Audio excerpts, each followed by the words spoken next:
what are the 5 things everyone in this room must know? Okay? The most common mistakes are guardianship, probate, estate tax, nursing home loss, and loss of income in principle. That's what we're going to be talking about here today. Okay? So, number 1, guardianship. What the heck is guardianship?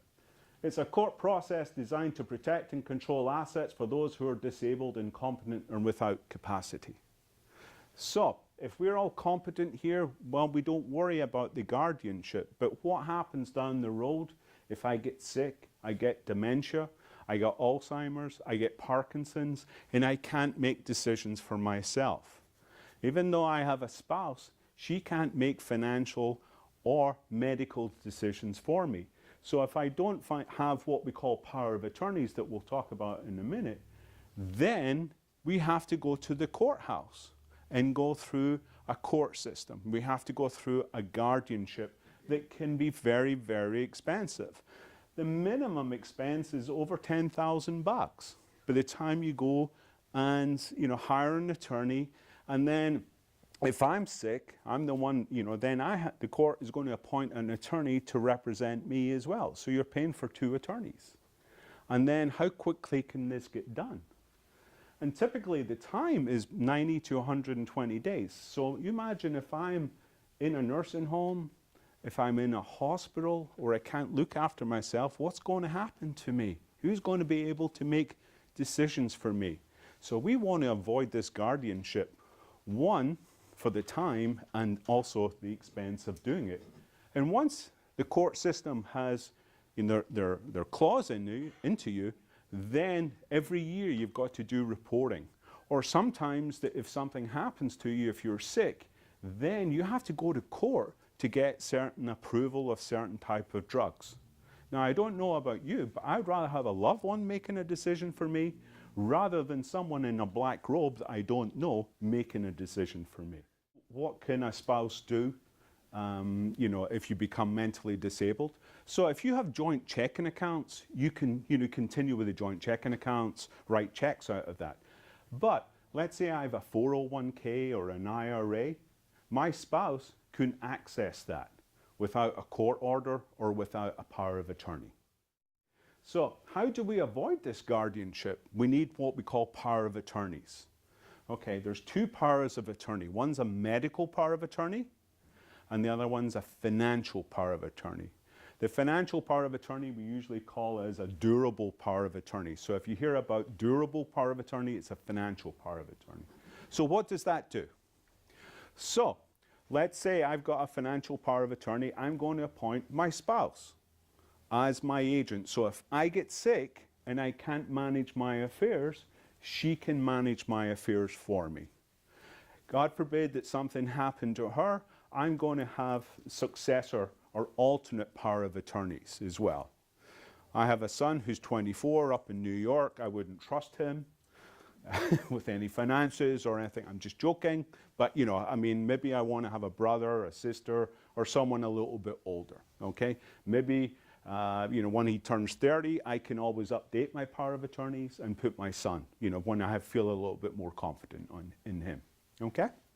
So, the easiest way to think about the financial power of attorney is anything I can do, they can do. They step into my shoes when I'm sick. Let's say I'm sick, I get better, then they step back, then I get sick again, then they step back into my shoes. With the financial power of attorney, it gives you the power, to open and close bank accounts, sell real estate, access IRAs, 401k. So anything I can do, they can do. So one of the big things in the financial power of attorney is making gifts, okay? So there's a lot of power of attorneys out there that do not allow you to make a gift to your power of attorney or to your spouse or whatever. So if you do not have a power of attorney, you need to get one. To me, the power of attorneys are the most important documents that you can have because we're dealing with you while you're still alive, okay? When you die, the power of attorneys die with you. And that's when you're going into the wills and the trusts. So now the other one is a healthcare power of attorney. So instead of dealing with your finances, we're dealing with your healthcare. So once again, if I'm fine, I make my own decisions. However, if I get sick, I don't have a healthcare power of attorney, I've got to go to the court and get a guardian to make decisions for me. So we don't want to go to the guardian. So once we have to have a healthcare power of attorney. So once again, I'm probably going to appoint my spouse or my kids or whomever I trust. Now your power of attorney, like I use myself as an example, I might be a good financial power of attorney, but I'm going to be a terrible medical power of attorney. If I prick my finger and see blood, I start to faint. Okay, so I'm not going to be a good medical power of attorney. So once again, whoever you trust to do a good job for you. So once again, that person steps in my shoes when I can't make decisions. You know, talk to doctors, consent to surgeries, discharge or choosing my nursing home, or choosing an assisted living. You know, reviewing medical records, this HIPAA release. HIPAA is the Privacy Act, so we have to get releases. So that's all built into our healthcare power of attorney. Once again, we have alternates as well. And then part of our healthcare power of attorney, we have the living will that you were asking. And what is a living will? Most time we call it a healthcare directive or a medical directive. I think that's an easiest way. And basically what we're saying is, if I'm in a vegetative state or end-stage condition, either hook me up to every machine known to humankind or let me go. For all the years I've been doing this, I've only had one person say, hey, they want to be hooked up to all the machines.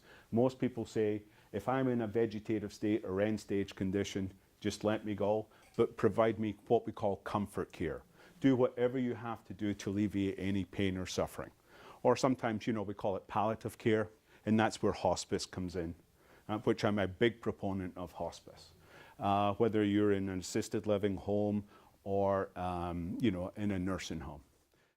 The bottom line is you can plan ahead and choose who will make your decisions on your behalf, or you see this grumpy old guy over there and do you trust him to make the right decision, okay? Deal with the consequences in the court, or someone else can choose who will make your decisions for you. All I can say is I trust my family over some stranger, and I don't want some stranger who doesn't know me to make decisions for me.